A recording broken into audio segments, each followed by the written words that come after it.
Hayi, siyazizwa indaba iy'ngane zakwethu.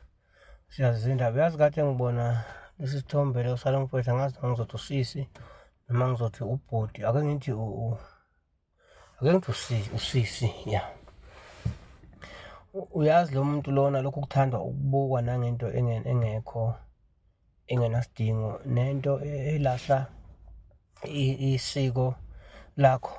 Kunabanewethu okusamele sibamukele abakulesi simo akuso. Laba asesiqhatha nabo okumele sibamukele ngoba kukhomba ukuthi into yethu thina kwaZulu seyibukela phansi. Into engixakayo manje iyi-one, ugqoke ibheshu, ufake i-wig ekhanda, ufake inzipho.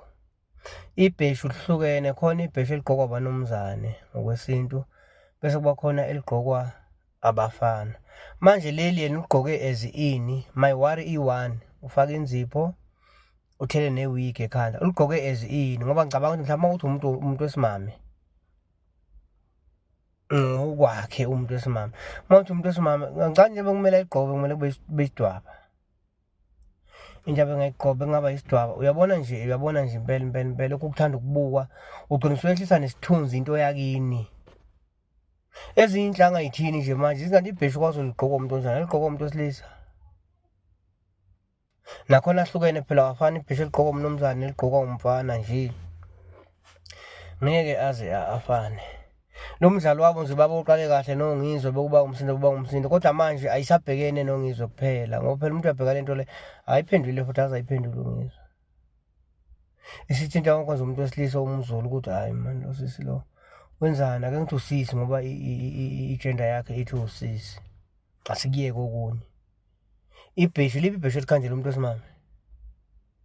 Ngane kwethu, nibakhuze phela nani nisondele nabo nikwazi ukubakhuza ukuthi hhayi la.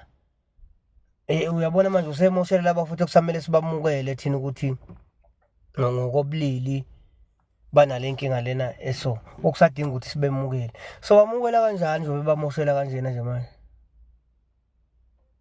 Ngoba into igcina seyifaka wonke umuntu, kanti into yakhe ayenze yedwa, ngenhloso zakhe ethanda futhi efuna ukubukwa yedwa.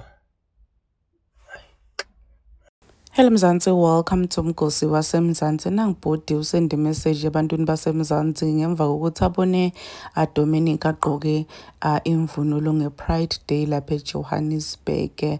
So uthi yena inangathi esinye isikhathi uyogcina sekugacela ngisho nebantu labanganasono, abantu labanganaliqala, people who are just part of the LGBTQIA plus community, labangakendi lutho because of bantu labafana nabo Dominic labafuna kubukwa, labafuna ukubona.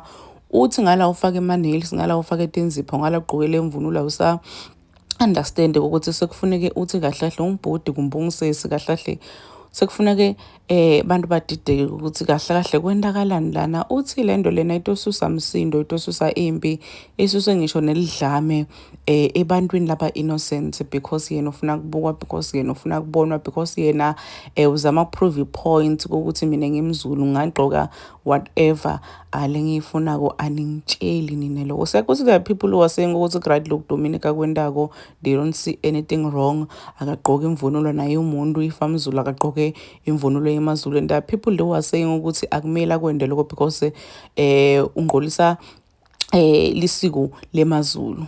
Bathi njena lento le enda off ngala nagqoke imvunulo, ngala ufake ama-nails, ngala ufake ma-weave, usavisi ngala ufake emchele. So people are just saying ukuthi lokhu kutofaka timpilo tabo engcupheni.